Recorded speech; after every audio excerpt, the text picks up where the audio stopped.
Welcome to my YouTube channel tasty foods. నేను మీ పార్వతి. మీరందరూ ఎలా ఉన్నారు? నేనైతే చాలా బాగున్నానండి.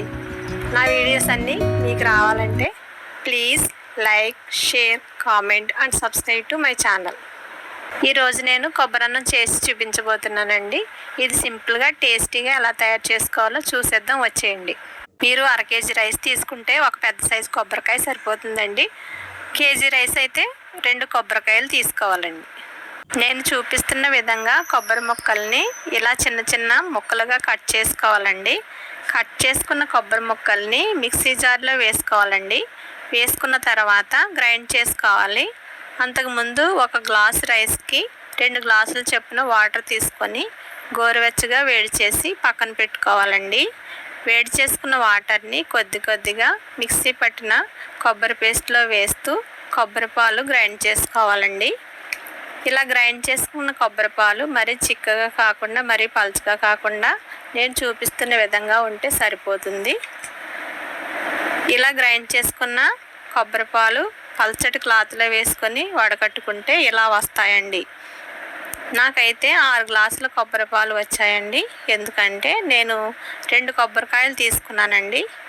ఇప్పుడు కొబ్బరన్నం ఏ గిన్నెలో అయితే చేసుకోవాలనుకుంటున్నామో ఆ గిన్నెలో కొబ్బరి పాలు వేసుకొని ఒక అరగంట సేపు ముందుగా నానబెట్టుకున్న 3 గ్లాసుల బియ్యాన్ని కొబ్బరి పాలలో వేసుకోవాలండి. కొబ్బరి అన్నానికి నార్మల్ రైస్ అయితేనే బాగుంటుందండి. నేనైతే నార్మల్ రైసే తీసుకున్నానండి.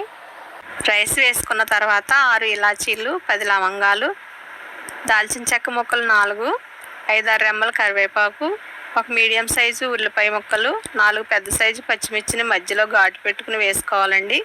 తర్వాత మీ రుచికి సరిపడగా సాల్ట్ వేసి తర్వాత 1/2 టేబుల్ స్పూన్ వరకు పసుపు వేసుకుని చూపిస్తున్న విధంగా అన్నీ బాగా కలిసేలా కలుపుకొని మూత పెట్టుకోవాలండి.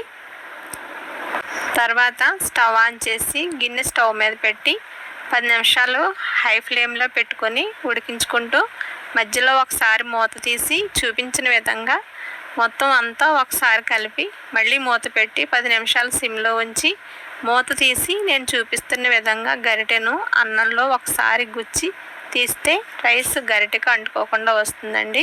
ఇలా వచ్చినట్లయితే కొబ్బరి అన్నం రెడీ అయిపోయినట్టేనండి. ఈ కొబ్బరి అన్నాన్ని ప్లేట్లోకి సర్వ్ చేసుకుని రైతాతో తింటే చాలా టేస్టీగా ఉంటుందండి. చూసారు కదండి కొబ్బరి అన్నం ఎంత బాగా వచ్చిందో. అలాగే కొబ్బరి అన్నంలోకి చికెన్ కర్రీ అయితే చాలా బాగుంటుందండి. అంతేనండి, ఎంత టేస్టీగా సింపుల్గా కొబ్బరి అన్నం రెడీ అయిపోయిందండి. ఈ కొబ్బరి అన్నం మీరు కూడా ట్రై చేసి ఎలా వచ్చిందో కామెంట్స్లో చెప్పండి.